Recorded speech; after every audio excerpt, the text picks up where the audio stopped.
Alright, Scuba Sam here. Finally bringing myself to do this. I'm going to have parts where I kind of mess up or misspeak. That's because I have short-term memory loss from all of this. So bear with me. It's rough. It's not rough speaking about it. It's rough getting it out because of the memory loss. And I kind of have to take myself back sometimes and figure out what I'm trying to say. So like I said, bear with me. It's going to be a wild ride because it's a wild story. So October 17th, 2020, I was at work. I hadn't been feeling good. I had a headache. Now, mind you, a headache is the only symptom I had before all of this. The series of unfortunate events is what I call it. And that's what it was.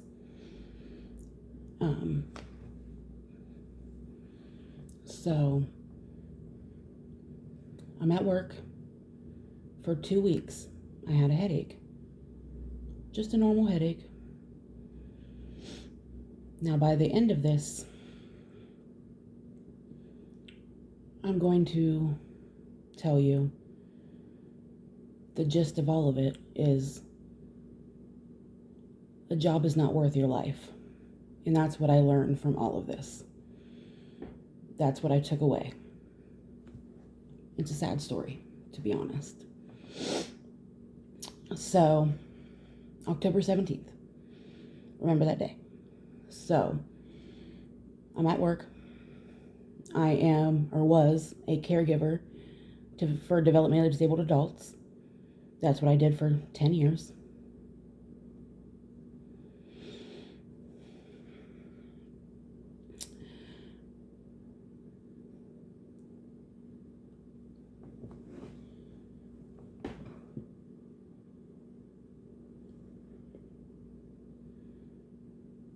I eventually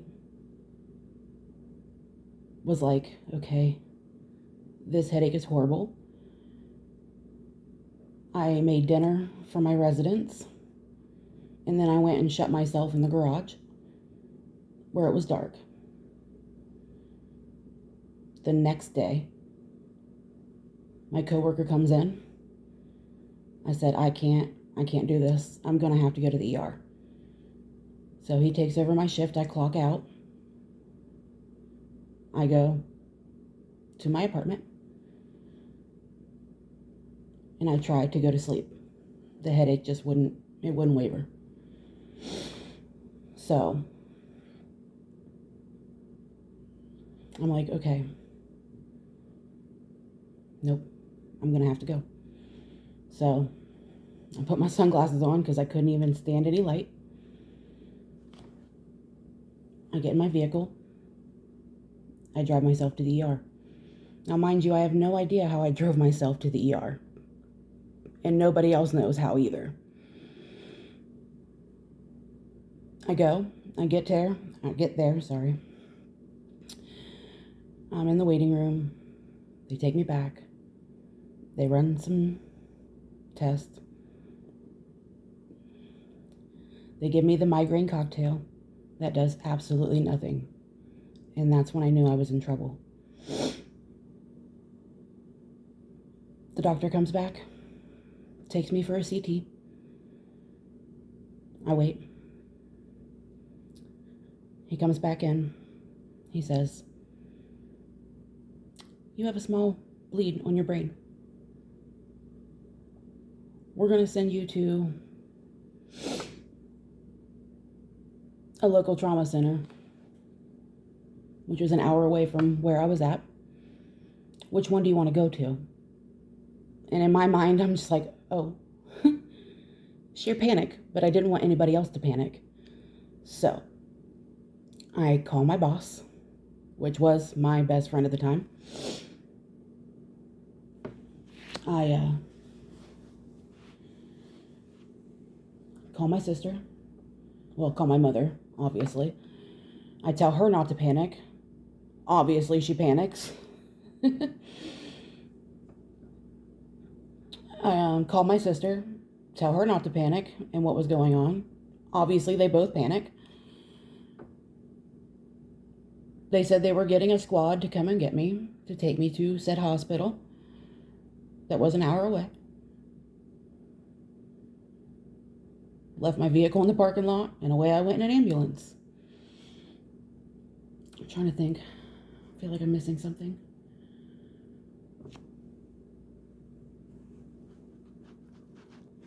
Sorry, I had to think for a second. In the midst of all that, my blood pressure when I got there was 210/171.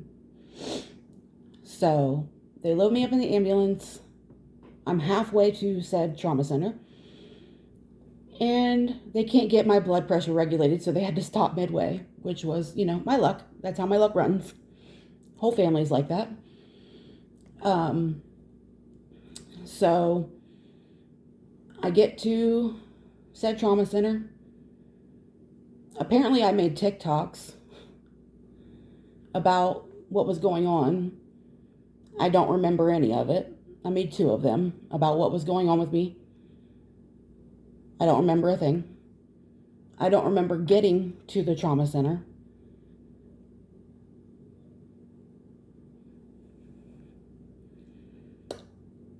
In the midst of all this, my mom is in our local hospital a half hour away getting stents put in because she had to have emergency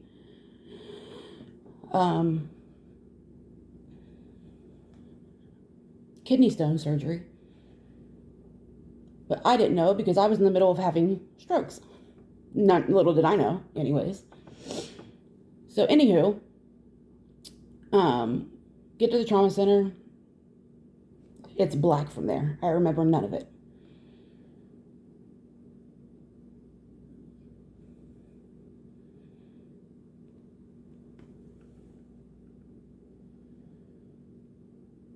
I remember waking up. Not really, but I kind of do. 24 days later from my coma.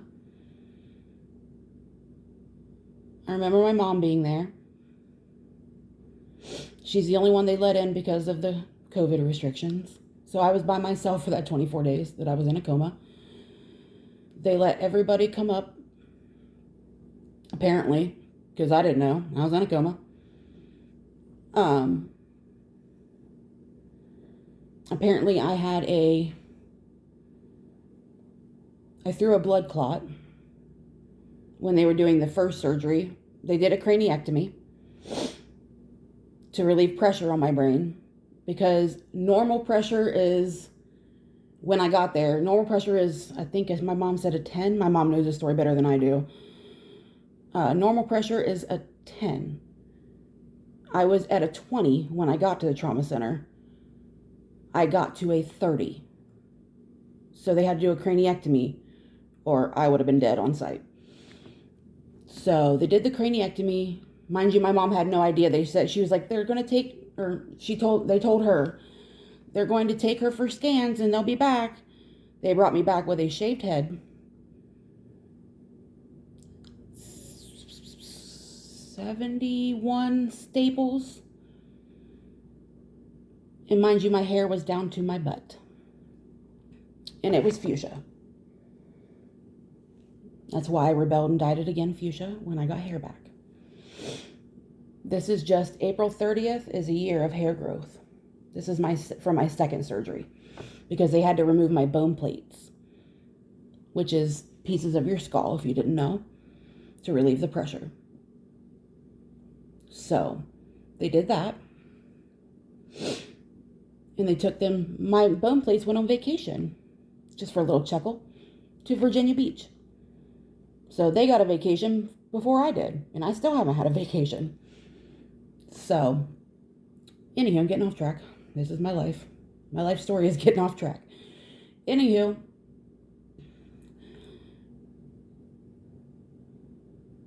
trying to think of what's next. This is also the short-term brain damage.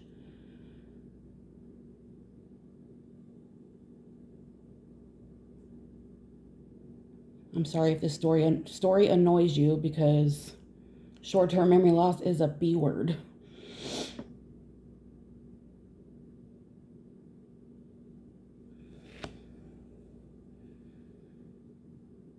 Oh, so my mom is there. I have lots of funny stories because I make light of everything. So my mom's there, and she's like, "Is there anything that I can get you from your apartment?" And I was like, "Yeah, will you grab my dry shampoo?" And she said, "Bitch, you ain't got no hair." I said, "Those bastards." So like, I didn't even care that I was bald. Like, I don't care. Like, whatever floats their boats. I rocked it. I had the perfectly round head for it. Whatever. But yeah, so that was that. But I had a what did they call it?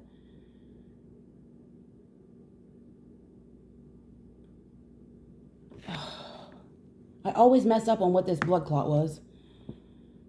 It was some kind of hemorrhage. But anywho, I have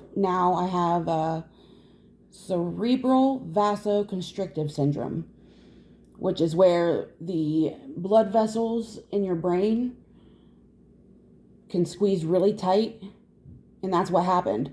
The blood vessels squeezed and clamped down on my brain, they clamped down and shut off blood supply to my brain, and I stroked out 3 times right in a row, and I coded 3 times, and my heart failed, my kidneys failed, and I was in that coma for 24 days with no brain activity and no pupil response. They told my mom that I was gone and that she needed to make funeral arrangements. And my mom said, "Absolutely not. You don't know my daughter. She is a fighter. She gonna come back." And even my friends were like, "You don't get it. Halloween's her favorite holiday." And today is 2 years to the day that I resurrected from that coma. You're welcome. I'm a legit spooky. So yeah, all that happened. I went through all the physical therapies. I still have a lot of nerve damage in this arm, and I'm not sure exactly what to do about that. My neurosurgeon is scheduling, well, he's got a scan scheduled for a MRI of my cervical neck and spine here soon, for my neck and my shoulder down, from my shoulder down to my left arm. So my left arm works, but my hand is numb. I can't write. So thank God I can still read. So I can still see, but also I'm half blind, which is lovely. I woke up from that coma and I'm like, you're going to have to get on my right side because I can't see on the left side. So I also have what is called homonymous hemiplegia with a left field cut. So when you look at me, I look normal. My eyes are fine. There's no cloudiness in my pupils. But I can't see out of the left side of either eye. It's like a fishbowl kind of deal. And I only notice it like when I'm cooking. Like the left side of the pan is like, I'm like, hold on, I gotta lean. So yeah, I make light of everything because life's too short and I could have died. I did die 3 times. I was in that coma for 24 days with no pupil response and no brain activity. And it wasn't until my mom and my brother, who mind you has Asperger's, came up and she rubbed my head and she said, "Honey, I'm here, it's Mom." And my brother was standing there and I popped up in my eyes and I tried to buck my vent. I was like, "Get me the fuck out of here." They were 3 hours away from coming to get me to cremate my body. Yeah. Tell me that ain't close. 3 hours away from a smoking hot body. But yeah, life's too short for bullshit. Life's too short for negativity. Life's too short.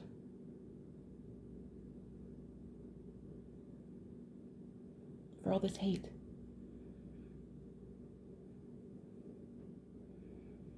I'm thankful for everything.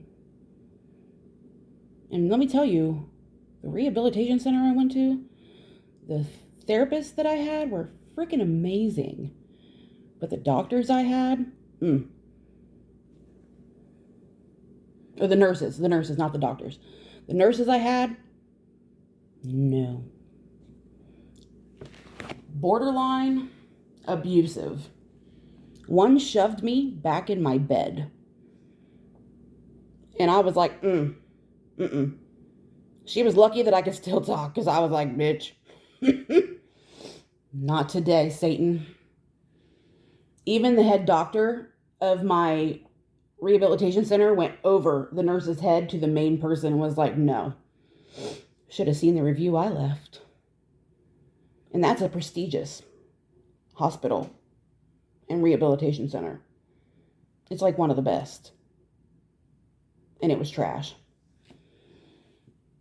But all the doctors and CCU nurses I had, let me tell you, when I woke up, every single one of them was sobbing in my doorway because every day they came by. And when I went back April 30th of 2021 to get my bone plates put back in, they came back to see me. And they cried again. I was like, why are you crying? I'm good. So yeah, they were all happy. I'm not recording anymore. Am I? Oh wait, just kidding. I hate brain damage. It's not fun. Anywho, I say anywho way too much. I'm so sorry, guys. This is going to be a shit show. I also cuss a lot. I'm sorry about that because the brain damage, it affected the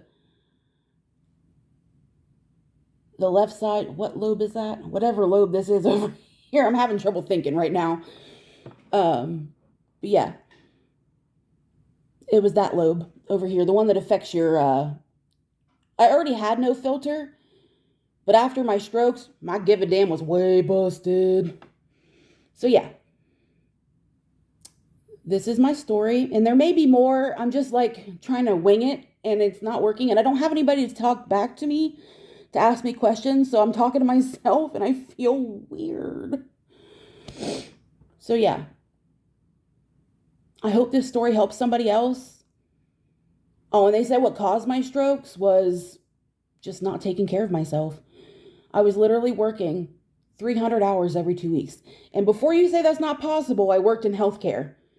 I worked in a healthcare field that didn't give a shit about me. And let me tell you, when I got out of the hospital, they literally called me and was like, when can you come back to work, or we're going to have to release you from your duties? Huh? Say what? So, I dedicated 10 years of my life to that job. And since I can't be of anything to you, they didn't even say, do you need anything? Can we do anything for you? Can we start a GoFundMe? Can we send you flowers? Can we come visit after you're home? No. No, they didn't. No, they didn't. Not one word, not one peep. So, this is me telling you, your job is not worth your life. They don't give a crap about you. They just care about the hours you fill. It's sad. I need a drink.